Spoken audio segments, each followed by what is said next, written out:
Berjumpa lagi dengan saya dalam section awal dari pengantar training ISO 14001 tahun 2015, yaitu Environment Management dan Internal Audit.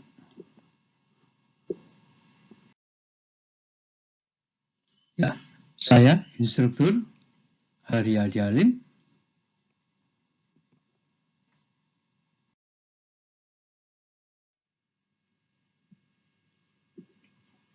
Benefit atau manfaat dari ISO 14001 adalah yang pertama, peluang pasar akan terbuka lebar karena banyak tuntutan dari pasar bahwa perusahaan harus peduli pada lingkungan atau kelestarian lingkungan. Yang kedua adalah sistem manajemen perusahaan akan mencapai level world class dan sustainable, artinya bisa menjaga keseimbangan antara kebutuhan bisnis dan penjagaan kelestarian lingkungan. Kemudian merupakan mekanisme untuk mengidentifikasi plus meningkatkan kinerja.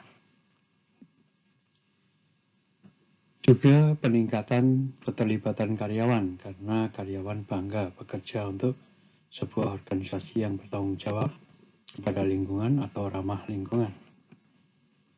Yang berikutnya adalah peningkatan citra perusahaan kepada publik dan kepercayaan kepada pelanggan bisnis Anda. Kemudian pengurangan biaya, yaitu bisa mengurangi bahan baku, limbah, dan daur ulang.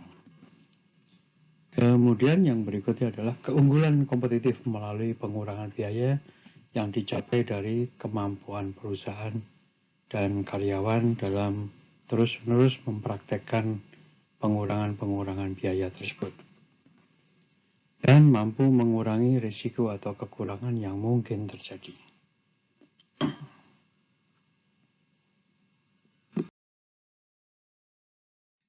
Ini adalah jumlah sertifikat ISO 14001 yang diterbitkan di semua benua sampai di tahun 2012 surveinya. Di sini bisa kelihatan bahwa East Asia dan Pasifik ini mencapai 145.724 sertifikat dan Eropa 113.356 sertifikat.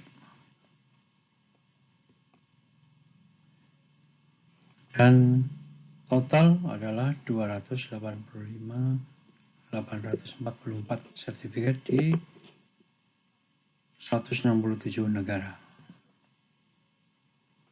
Dan pertumbuhan dalam setahun di tahun 2011 sampai 2012 itu mencapai 9%. Dan pada saat itu negara yang menjadi top 3 ya, yaitu China, Jepang, dan Italia. Sedangkan untuk top 3 pada pertumbuhan jumlah sertifikat di tahun 2012 adalah China, Spanyol, dan Italia. Topik kali ini adalah training ISO 14001 versi tahun 2015 tentang environment management atau manajemen lingkungan dan internal auditnya. Environment management dan internal audit ini atau training ISO 14001 2015 ini akan mendukung tujuan atau goal dari PBB, yaitu Sustainable Development Goals yang ada 17.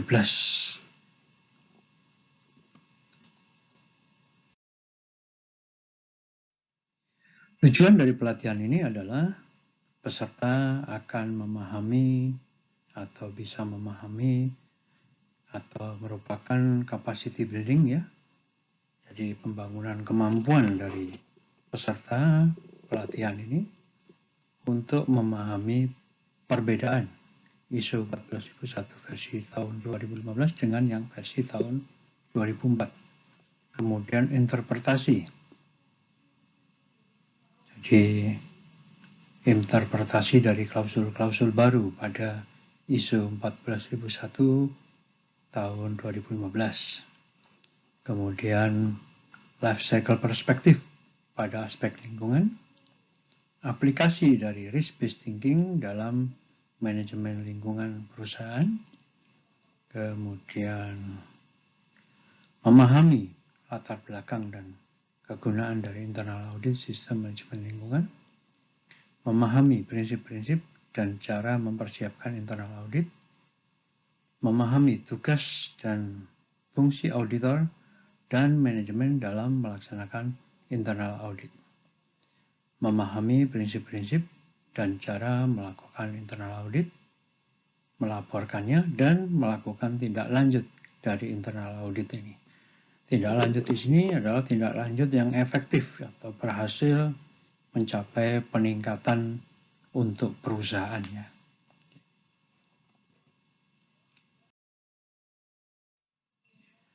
Nah, ini ada prasyarat dari peserta ya. Peserta ini sebaiknya sudah paham hal-hal ini agar mudah memahami materi internal audit. Yang pertama adalah peserta sudah berada pada jabatan di managerial level ya. Dalam job description-nya bisa kelihatan. Kemudian tuntas ikut pelatihan, yaitu pelatihan awareness dan dokumentasi ISO 14001 tahun 2015 ya. Yaitu isinya telah ikut pelatihan tentang perbedaan ISO 14001 versi tahun 2015 dengan 2004.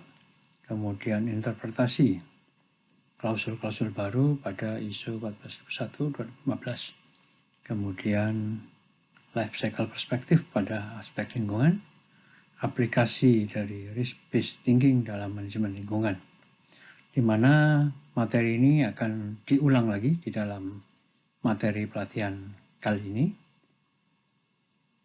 Yang berikutnya adalah berpengalaman menyusun dan menerapkan sistem manajemen lingkungan di dalam organisasi atau perusahaan.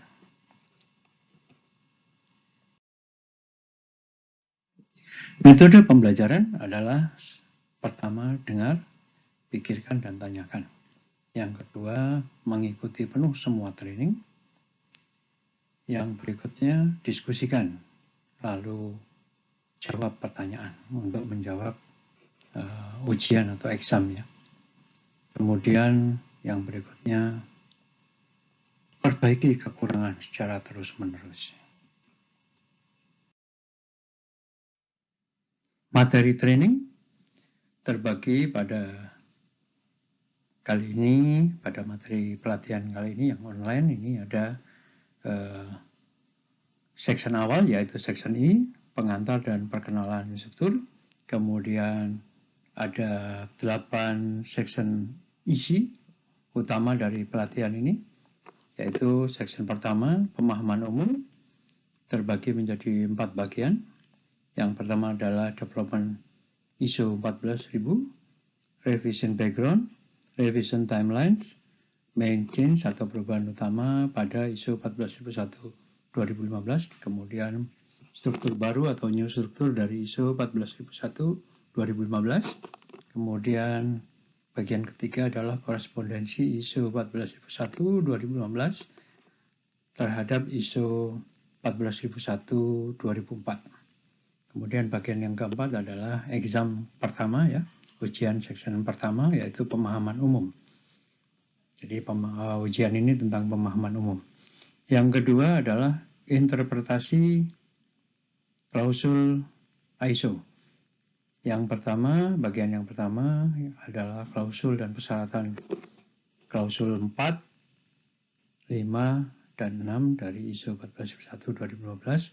Kemudian yang kedua adalah exam kedua atau ujian section kedua tentang interpretasi klausul atau persyaratan 4, 5, dan 6 dari ISO 14001 2015. Kemudian section yang ketiga adalah interpretasi juga, yaitu interpretasi klausul persyaratan 7 dan 8 dari ISO 14001 2015 di bagian pertama. Bagian kedua adalah exam atau exam ketiga, ujian section 3 tentang interpretasi klausul atau persyaratan 7 dan 8 dari ISO 14001 2015.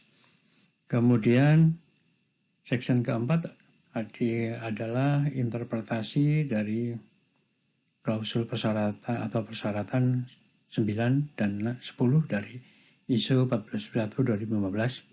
Dan diikuti bagian yang berikutnya adalah exam 4 ya, ujian section 4 tentang interpretasi klausul persyaratan 9 dan 10 dari ISO 14001 2015.